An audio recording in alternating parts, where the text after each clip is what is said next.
صفین سے واپس آ رہے تھے مولا، تو ایک سپاہی نے آ کے کہا یا علی، مجھے کھجوروں کے درختوں کے درمیان کسی کے رونے کی آواز آ رہی ہے۔ مولا فرماتے ہیں اچھا آواز دو، جا کر دیکھو کون ہے۔ اب جو وہ سپاہی گیا تو کیا دیکھا کہ ضعیفہ سرانے بیٹھی ہے اور رو رہی ہے، میت ایک سامنے پڑی ہے اور چاروں طرف کھجوروں کے درخت ہیں اور کچھ بھی نہیں ہے۔ عرض کر دوں یا چھوڑ دوں، یہ تھوڑا سا آمادہ کہا کہ آگے بڑھ کے مولا نے، اب یہ ذہن میں رکھیے گا خدا را، مولا نے اس سے اپنا تعارف نہیں کرایا کہ میں کون ہوں۔ وہ مولا کو مانتی تھی، پہچانتی نہیں تھی۔ بس جیسے ہم نے مولا کو دیکھا نہیں ہے، لیکن جہاں یا علی آتا ہے گردن جھک جاتی ہے نہیں، یا علی درود نکلتا ہے یا نہیں۔ تو اس کا مطلب کیا ہوا ڈاکٹر صاحب؟ ہم مولا کو مانتے ہیں لیکن بائی فیس پہچانتے نہیں ہیں۔ تو میں عرض کر رہا ہوں پہچانتی نہیں تھی، مانتی تھی۔ مولا نے سلام کر کے اس سے کہا کہ اے ضعیفہ یہ تمہارا کون ہے؟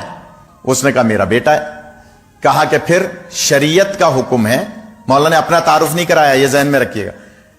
فرمایا کہ شریعت کا حکم ہے کہ جلدی کرنا شیطان کا کام ہے۔ اکثر بزرگ کہتے ہیں نا بچوں سے، کیوں جلدی کر رہے ہو؟ یہ شیطان کا کام ہے۔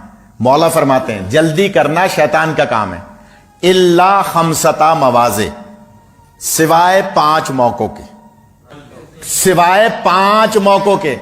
5 موقع ایسے ہیں جہاں جلدی کرنا رحمان کی رحمت حاصل کرنے کے مترادف ہے۔ ہر کام میں جلدی کرنا شیطان کی گویا پیروی کرنا ہے۔ ضعیفہ کہتی ہے بیان کر دیجئے۔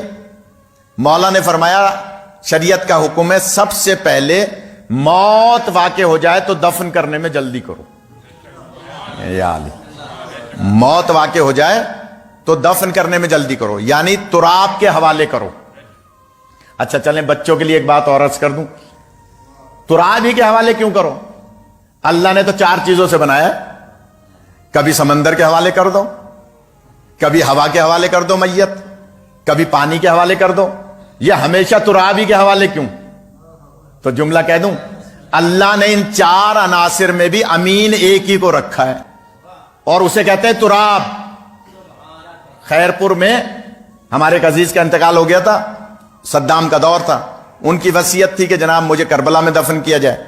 بیٹوں نے، ہمارے استاد تھے مولانا محمد قاسم زیدی علی اللہ مقامہ، ان سے پوچھا قبلہ کیا کریں؟ انہوں نے کہا مفاتی میں ایک دعا ہے وہ پڑھو اور زمین سے کہو کہ تو تراب ہے، ہم تیرے حوالے یہ امانت کر رہے ہیں 10 سال کے لیے۔ یا 10 سال کے لیے امانت کی۔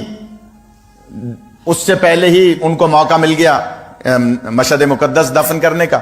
پوچھا علماء سے، انہوں نے کہا بھئی ایک ہی بات ہے، کربلا میں کرو یا مشہد میں کرو، وہ سب ایک ہی ہیں۔ صدام کی حکومت تو ابھی اس وقت گئی نہیں تھی۔ میت نکالی تو کفن بھی میلا نہیں تھا۔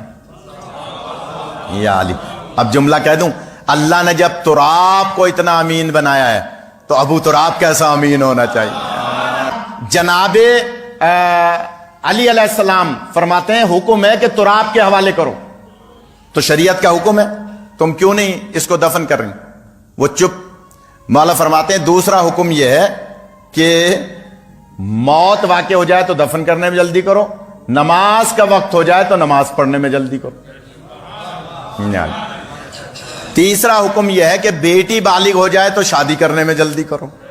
یا علی، چوتھا حکم یہ ہے کہ گناہ سرزد ہو جائے تو توبہ کرنے میں جلدی کرو۔ یا علی، 5واں حکم یہ ہے کہ اگر مہمان گھر پہ آ جائے تو ضیافت کرنے میں جلدی کرو۔ یہ مولا علی علیہ السلام کو سب سے زیادہ پسند ہے نا، تو بس بہت دیر ہو گئی، میں جلدی سے عرض کر رہا ہوں۔ مولا فرماتے ہیں اگر بھول گئے تو چھوڑ دوں۔ اس ضعیفہ سے فرماتے ہیں کہ اے ضعیفہ، شریعت میں حکم ہے 5 چیزوں میں جلدی کرو، موت واقع ہو جائے، مہمان آ جائے، بیٹی بالغ ہو جائے، نماز کا وقت ہو جائے، گناہ ہو جائے تو توبہ کرنے میں جلدی کرو۔ وہ پہچانتی تو تھی نہیں، میں دیکھوں آپ کیسے سنتے ہیں۔ اس نے کہا اے عرب، آپ اپنا کام کیجئے، اپنے سفر پہ جائیے، میں نے آپ کی باتیں سن لی، میں اپنے بیٹے کو دفن نہیں ہونے دوں گی۔ مولا نے تعارف تو کرایا نہیں تھا۔ مولا فرماتے ہیں کیوں؟ کہنے لگی اس لیے، اب میں دیکھوں آپ کیسے سنتے ہیں۔ وہ ضعیفہ کہتی ہے، اس لیے وہ کمبر والا عقیدہ، ضعیفہ کہتی ہے اے عرب میرے زمانے کا امام کوفے میں رہتا ہے۔ یار میں کیا پڑھوں، میری سمجھ میں نہیں۔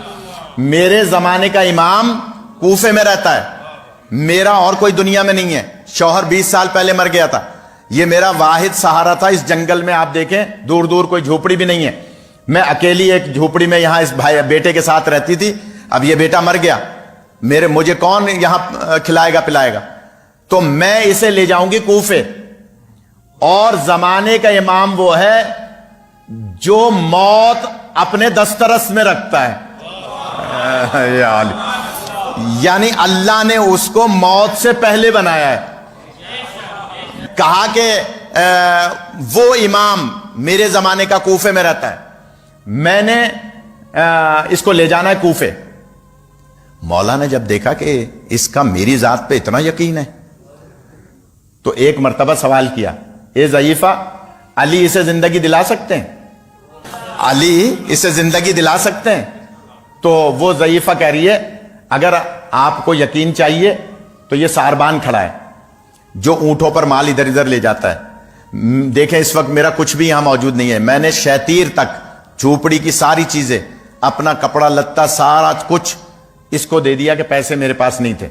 میں نے اس سے کہا سب کچھ لے لے، یہ میرے یقین کی منزل ہے، میرا سب کچھ لے لے، بس مجھے اور میرے بیٹے کو اونٹ پر رکھ کے کوفے پہنچا دے۔ یا علی، یہ میرے یقین کی منزل ہے کہ میں اور میرا بیٹا کوفہ پہنچیں گے، میرا امام زندگی دلائے گا، یہ زندہ ہوگا، دوبارہ مزدوری کرے گا، سامان پھر بن جائے گا۔ جملہ کہہ رہا ہوں کہ کہہ رہی ہے کہ سرکار بس میں نے اس کو سب کچھ دے دیا۔ پہچانتی تھی نہیں مولا کو۔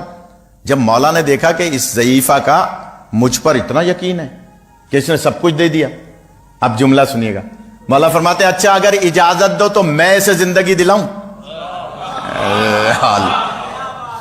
پہچانتی تو تھی نہیں، لیکن جیسے یہ جملہ کہا تو کانپتی ہوئی کھڑی ہوئی اور ہاتھ جوڑ کے کہتی ہے یہ دعویٰ یہ دعویٰ یہ دعویٰ سوائے میرے علی کے کوئی اور کر ہی نہیں سکتا ہے۔ یا علی، خدا آپ کو سلامت رکھے۔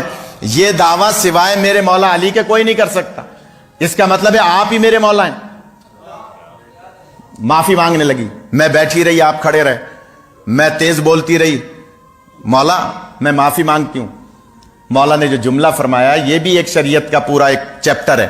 مولا فرماتے ہیں دیکھو اسلام ظاہر پر ہے، اگر تم مجھے پہچان کے عزت نہ کرتی، یا علی اگر مجھے پہچان کے عزت نہ کرتی تو تمہارا مواخذہ ہوتا۔